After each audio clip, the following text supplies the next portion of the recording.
2023, dernière année avant le rendez-vous sportif attendu par la France et le monde entier, les Jeux Olympiques de Paris 2024. Sur Europe 1 ce matin, la ministre des Sports a évoqué la billetterie déjà ouverte au tirage au sort et bientôt à la vente. C'est un moment où les choses deviennent tangibles pour Amélie Oudéa-Castéra.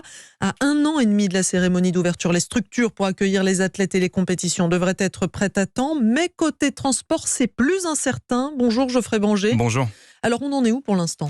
Eh bien déjà, selon la Société du Grand Paris, les travaux de prolongement de la ligne de métro 14 qui doit relier l'aéroport de Orly à Saint-Denis sont sur la bonne voie. Problème, le calendrier est très serré. La livraison est prévue juste avant le début des Jeux et cette ligne est nécessaire puisqu'elle permettra notamment de simplifier les déplacements entre les structures des Jeux Olympiques pour les touristes. Et puis il n'y a pas que les travaux qui posent problème, Geoffrey. Non, Île-de-France Mobilité, l'autorité régionale des transports franciliens, n'a pour l'instant trouvé aucun prestataire pour transporter les 200 000 personnes accréditées. On parle là des athlètes, des membres des fédérations, de la presse ou encore des organisateurs.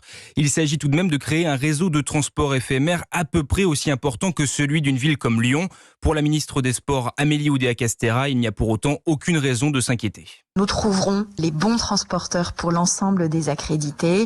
Il faut bâtir un certain nombre d'infrastructures et faire en sorte qu'il n'y ait pas de point d'engorgement dans l'ensemble du trafic, que ce soit pour les accrédités, mais plus largement pour l'ensemble des Français, en misant vraiment sur l'ensemble des éléments à notre disposition, y compris des services de navettes dédiés, des taxis accessibles, et les choses progressent bien. De son côté, Île-de-France Mobilité explique que les transports pour les franciliens à cette période risquent d'être en partie perturbés, notamment pour ce qui est des lignes de bus. Alors Geoffrey, on parlait des transports sur terre, mais pour ces Jeux, on pourrait survoler Paris.